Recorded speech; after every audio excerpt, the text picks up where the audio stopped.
এরকম ছেলে মনে আপনাদের দেশে রাখেনি, এমন ছেলে আছে।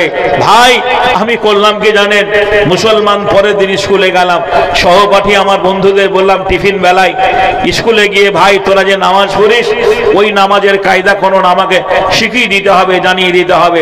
আমার বন্ধুরা আমাকে বললো, দেখ মিলন, ওই ঈদ একবার যাই, বকরিদ একবার যাই, সবাই যা করে আমরাও তাই করি। একটা মাস তারাবি পড়লো, আল্লাহু আকবার, এমন কায়দা করে নামাজ পড়ে, যদি বলি ভাই বায়েত বাণীটা বলো, বলতে পারবে না। জোরে বলেন ঠিক না বে ঠিক? আমি মুসলমান ছেলেদের কাছ থেকে নামাজের কায়দা করুন জানতে পারলাম না। বাংলায় একটা দিনিয়াত শিক্ষা বই সংগ্রহ করলাম। মুসলমানের ছেলে পয়সা হলে যে আপনার 1 লাখ টাকার মোবাইল, 30-40 হাজার টাকা দামের মোবাইল যে নিয়ে ব্যবহার করবে, ইসলামকে জানার জন্য একটা ইসলামী বই কিনে পড়বে না। আমি নামাজ শিক্ষা বইটা কিনে একদিন রাত্রিবেলায় বইটা খুলে পড়ছি, তাতে আরবি ভাষা লেখা আছে। আমার মাথা ধরে গেল, আমি তো বেদিনের ছেলে, আরবি পড়তে জানি না। ওই আরবি ভাষাটা বাংলায় লেখা আছে, বিসমিল্লাহির রহমানির রহিম, আলহামদুলিল্লাহি রাব্বিল আলামিন, আর রহমানির রহিম, মালিক ইয়াউমিদ্দিন। সূরা ফাতিহা থেকে নিয়ে সূরা নাস পর্যন্ত লেখা আছে। প্রতিদিন প্রতিনিয়ত ওই নামাজ শিক্ষা বইটা থেকে আমি ছোট্ট ছোট্ট দোয়াগুলো, সূরাগুলো মুখস্থ করতে শুরু করলাম। ভাই গো, একটা চোর 10 দিন চুরি করলে ধরা পড়বে না? পড়বে না? আপনারা মুসলমান, আপনার একটা ছেলে কলেজে লেখাপড়া করতে গিয়ে একটা হিন্দু মেয়েকে ভালোবেসে তাদের ধর্মের একটা বই এনে রাত্রিবেলায় যদি পড়ে, আপনি জানতে পারবেন না? পারবেন না? যদি আপনার ছেলেটা রাত্রিবেলায় বলে, ওম ব্রহ্মা দেবচ্চং ব্রহ্মাইতচং জগোধীতাই কৃষ্ণাই গোবিন্দাই নমঃ নমঃ পাপহং পাপত্তাপব সম্ভাব ত্রাহিমাম পুণ্ডরীকাক্ষো সর্বপাপ হর হরি নমঃ নমঃ নমস্তুস্যৈ নমঃ নমঃ, তাহলে আপনি বুঝতে পারবেন এটা হিন্দু ধর্মের পুজোর বই। অনুরূপ কোন একটা হিন্দুর ছেলে যদি বাড়িতে কোরআন পড়ে, তার মা বুঝতে পারবে এটা মুসলমানদের বই। আমার মা বলছে, মিলন মিলন দরজাটা খোল। আমার ভয় হয়ে গেল, নামাজ শিক্ষা বইটা আমি লুকিয়ে রাখলাম। দরজাটা খোলার সঙ্গে সঙ্গে আমার মা বলল, কোন বইটা পড়ছিলিস বের কর। মাকে বললাম, মা তুমি ভুল শুনেছ। মা খোঁজাখুঁজি করে নামাজ শিক্ষা বইটা পেয়ে গেল। আরবি ভাষাগুলো দেখে বলল, এটা তো মুসলমানদের বই, কেন বইটা পড়ে দুটা পড় মেরে আমার কাছ থেকে মা বইটা কেড়ে নিয়ে ছিঁড়ে ফেলে দিল। মাকে বললাম, মা তোমরা যাকে বলো স্বর্গ, মুসলমানেরা বলে জান্নাত। ওই স্বর্গ বা জান্নাত পেতে হলে এই বইটা আমল করলে স্বর্গ বা জান্নাত পাওয়া যাবে। তোমার মাটির ভগবানকে ডেকে স্বর্গ বা জান্নাত পাওয়া যাবে না। আমি ক্লাস 10-এর ছাত্র, আমার মা কৌশল করে আমাকে কালী মন্দিরে নিয়ে গেল। যখন ছেলে বড় হয়ে যায়, কিছু করলে পরে মায়েরা মানত করতে ভালোবাসে। আমার মা কালী মন্দিরে নিয়ে গিয়ে সাধু বাবাকে বললো, আমার একটাই ছেলে, আদরের ছেলে, মা বলার আর কেউ নেই। আমার ছেলেটা মুসলমান ধর্মের সবকিছু ভালোবাসে, কেন এমনটা করে দেখুন।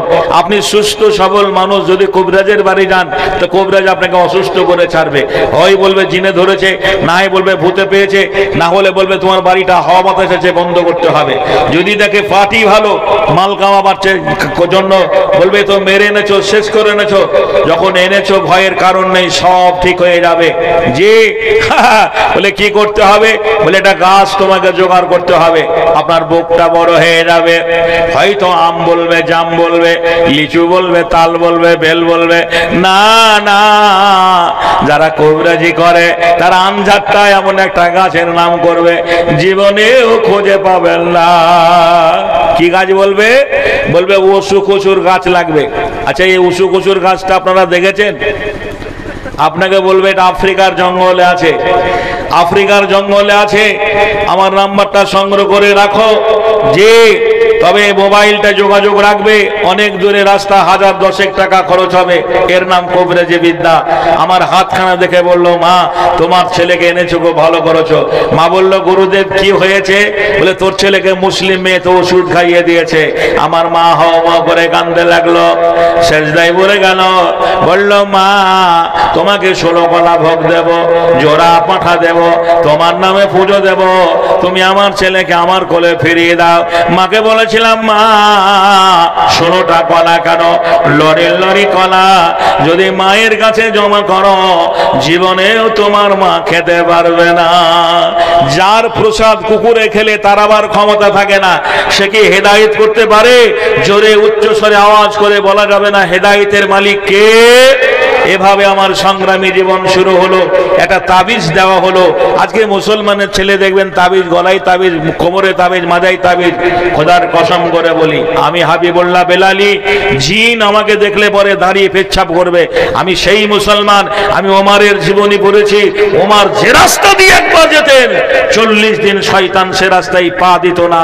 বন্ধুরে আমার, ভাইয়ের আমার, জ্যান্ত কবরও যদি আমাকে রেখে দেন এতটুকু ভয় হবে না। আমি আল্লাহকে ভয় করে মুসলমান হয়েছি। আর মুসলমানদের সুবহানাল্লাহ একটা বিলাই ধাপ করে বললে পরে ভূতে ধরেছে, নাকি বলছেন ভূতে ধরেছে? সুবহানাল্লাহ, তাবিজ আর দোয়া আর অমুক আর তমুক, সুবহানাল্লাহ।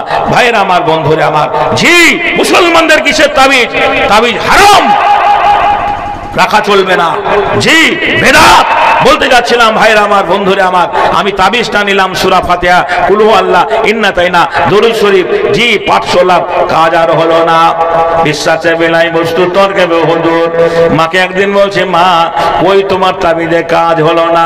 বলছে অসুখ তাড়াতাড়ি হয়, সারতে দেরি লাগে, মায়ের নামে পুজো দিলে সব ঠিক হয়ে যাবে। এমনি করে আমার সংগ্রামী জীবন শুরু হলো। যখন আজান হয় মসজিদে নামাজ পড়িনি, যখন মন্দিরে পুজো হয় পুজো করতেও চলে যায়, দুটো তালি আমি বজায় রাখি।